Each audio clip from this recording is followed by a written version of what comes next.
Board की परीक्षाओं में जो पिछले साल का बैच था उसने बहुत उत्कृष्ट प्रदर्शन किया। सभी विद्यार्थी प्रथम श्रेणी में उत्तीर्ण हुए और विभिन्न विषयों में विशेष योग्यता उन्होंने प्राप्त की। तो उनके जूनियर्स के द्वारा यहाँ पर ये अनुष्ठान सीनियर्स के लिए आयोजित किया गया। अच्छा, सब लोग तुम्हारे साथी हैं और तुमको गाइड करेंगे, कोई बात नहीं, ये होता है। बहुत अच्छा बैच रहा मेरा ये, जिसको मैं हमेशा याद रखूंगा। बहुत ही बेहतरीन, वेरी गुड। जूनियर्स ने सीनियर्स को विदाई दी और उनसे किस प्रकार से हमें भी तैयारी करनी है कि हम भी अच्छे नंबरों से प्रथम श्रेणी में उत्तीर्ण हों, ये सब गाइडेंस बच्चों ने अपने सीनियर से लिया। और इस दौरान जूनियर्स काफ़ी भावुक भी हो गए, क्योंकि इन सीनियर्स का एक ऐसा बैच था जिसने जूनियर्स को हमेशा स्नेह प्रेम दिया और बहुत अच्छा गाइड किया। इस अवसर पर अध्यापकों द्वारा अपने विज्ञान वर्ग के इन सभी विद्यार्थियों को इनके विभिन्न जीवन के पहलुओं के बारे में बताया गया और यह भी बताया गया कि वो किस प्रकार से आगे अब अपने करियर को चुन सकते हैं, वे कौन कौन से पाठ्यक्रम हैं जिनमें वो प्रवेश ले सकते हैं, वो किस दिशा में जाना चाहते हैं। उन्हें विभिन्न पाठ्यक्रमों की, विभिन्न प्रतियोगी परीक्षाओं की और उनके करियर से संबंधित जानकारी दी गई और यह भी बताया गया कि वो कठिन परिश्रम से किसी भी लक्ष्य को प्राप्त कर सकते हैं।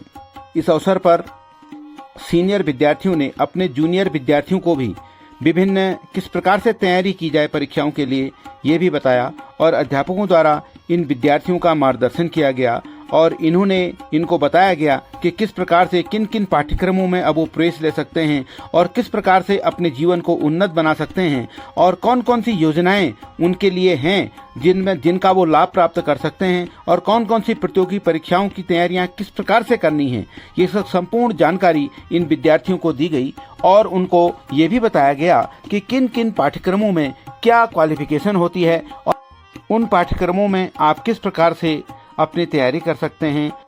इस अवसर पर विद्यार्थियों को उनके विभिन्न लाइफ स्किल्स के बारे में भी बताया गया और ये भी बताया गया कि उनके सीनियर्स के द्वारा कौन कौन से प्रतियोगिता परीक्षाओं को उत्तीर्ण किया गया और कौन कौन डिप्लोमा उन्होंने प्राप्त किए और वो कहाँ कहाँ पर किस किस फील्ड में अभी कार्य कर रहे हैं।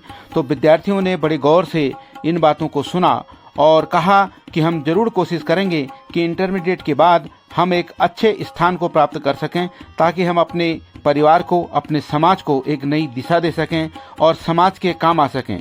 विद्यार्थियों को विभिन्न स्किल्स के बारे में और आने वाली प्रतियोगिताओं के बारे में, आने वाले कॉलेजेस के बारे में जहाँ जहाँ वो जाना चाहेंगे, विभिन्न जानकारियाँ प्रदान की गई।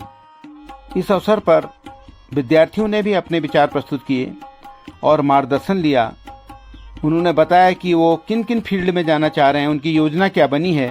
फिर इन योजनाओं पर विस्तृत रूप से चर्चा और परिचर्चा यहाँ पर की गई। अपना एक फर्स्ट क्लास ला करके सभी लोगों ने प्रथम श्रेणी उत्तीर्ण करके अपनी कक्षा की स्थान बनाई। इसके बाद और दूसरी बात यह है कि आपने अपना तो एक सम्मान किया ही है, ठीक है, अपने कर्मों के द्वारा किया है, ठीक है, और दूसरा आपने अपने परिवार का भी सम्मान बढ़ाया है। आज जो भी पूछ रहा है मम्मी पापा से बच्चे का रिजल्ट आ गया, हाँ हमारा नाजिन कह रहा हो फर्स्ट क्लास है, सब नाजिन फर्स्ट क्लास है, तो उनका भी सम्मान बढ़ा है, उसके लिए भी बधाई की बात नहीं। और तीसरा जो आपने प्रदर्शन किया है, विशेषकर हमारे जो जीव विज्ञान में आपने किया है, मैं अपने सब्जेक्ट की बात कर रहा हूँ, अदर सब्जेक्ट की बात कर रहा हूँ, आपने जीव विज्ञान में बहुत अच्छा प्रदर्शन किया है।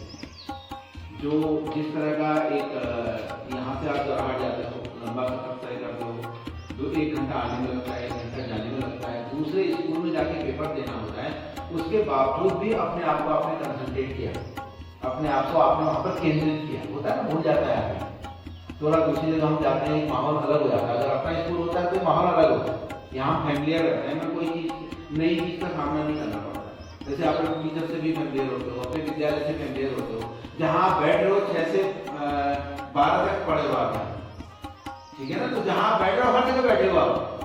कभी आप कल्पना करो, आपको लगेगा नहीं मैं यहाँ भी बैठा हूँ। कोई ऐसा कोना इस विद्यालय का नहीं है जहाँ पर आप नहीं गए हो। आपका बचपन कहना चाहिए हमें कि वो आपने यहाँ पर बिताया।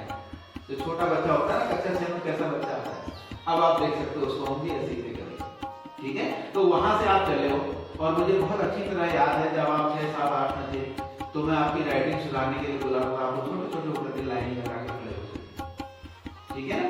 आज उस चीज को सोचिए तो लगता है हमने कितने सुहाने दिन, जब आप कॉलेज से चले जाते हो फिर आप अपने कॉलेज के दिनों को याद करते हो, लेकिन ये जो इंटरमीडिएट कॉलेज होता है जो हम 5 तक भी उतना याद नहीं रहता, क्योंकि हम इतने छोटे बच्चे होते हैं तो अपनी होश नहीं होती उसमें, ठीक है ना। लेकिन हम इंटरमीडिएट में होते हैं तो यहाँ पर हम एक बचपन से जो है हम किशोरावस्था में कदम रखते होते हैं, हमारे सोचने का तरीका बदल गया होता है। तो ये वाला जो कॉलेज लाइफ होती है होती नहीं है। तो वहां पर से क्या है कि मैं आपको रीच करता हूँ, आपने बहुत अच्छे दिन बड़े डिसिप्लिन के साथ विद्यालय में जाए और उस बीच हमारी काफी नटखट भी होती है, बीच में खटपट भी होती है, ये बहुत नेचुरल है।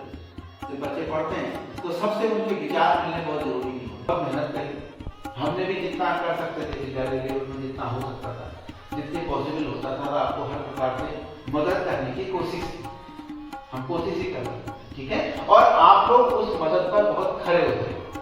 सबसे बड़ी बात ये आपने जो हमने आपको आशा की, आपने उसके अनुकूल अपना कार्य किया, तो इसके लिए बहुत बधाई मैं आपको देता हूँ।